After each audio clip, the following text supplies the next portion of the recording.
దేశంలో ఏ రాజకీయ నాయకుడు చెప్పని విధంగా నాణ్యమైన మద్యం ఇస్తామంటూ హామీ ఇచ్చి 99 రూపాయలకే నాసిరకం మద్యం తెచ్చిన ఘనత చంద్రబాబు నాయుడుకు మాత్రమే దక్కుతుందని నగర మేయర్ మహమ్మద్ వసీం విమర్శించారు. జిల్లా వైసీపీ కార్యాలయంలో మైనార్టీ నేతలతో కలిసి సమావేశం నిర్వహించారు. ఈ సందర్భంగా వైసీపీ శ్రేణులపై అక్రమ కేసులు పెడుతున్నారని ఆరోపించారు. ఎంపీ మిథున్ రెడ్డిని ఇబ్బంది పెట్టాలనే కేసు పెట్టారని మండిపడ్డారు. జైల్లో సౌకర్యాలు కల్పించాలని హైకోర్టు ఆదేశించినా అమలు చేయడం లేదని విమర్శించారు.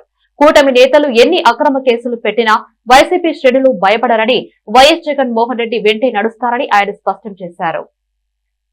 పెడుతున్న కేసులు సంబంధించి కానివ్వండి, అక్రమ అరెస్టులు కానివ్వండి, ఈరోజు ఏ విధంగా మన రాష్ట్రంలో పరిపాలన అందిస్తున్నారో మనం చూస్తున్నాం.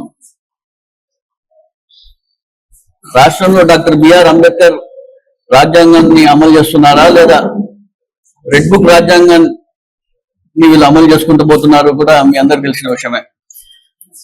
ఎక్కడ చూసినా కూడా కక్షలు, కక్ష సాధింపులు, దౌర్జన్యాలు, దాడులు, అన్యాయంగా కేసులు పెట్టడం, అక్రమంగా అరెస్టులు చేయడం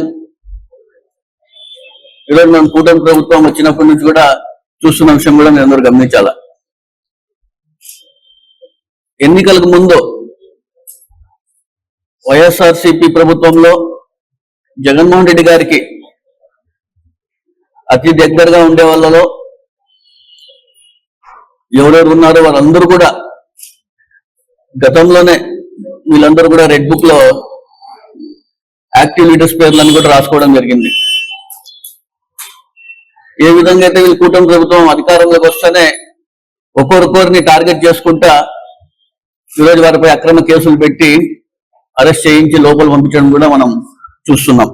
ఇదే విషయంలో మనం చూసుకుంటే కన్నా 4-5 డేస్ ముందు మిథున్ రెడ్డి గారు సీనియర్ నాయకుడు, 3 సార్లు అయినటువంటి ఎంపీ ఆయన, అదే విధంగా వై కేటగిరీ ఉన్నటువంటి సెక్యూరిటీ ఉన్నటువంటి మిథున్ రెడ్డి అన్న గారికి, రీజనల్ కోఆర్డినేటర్ గా ఉన్నటువంటి మిథున్ రెడ్డి గారికి ఈరోజు అన్యాయంగా కేసులు పెట్టించి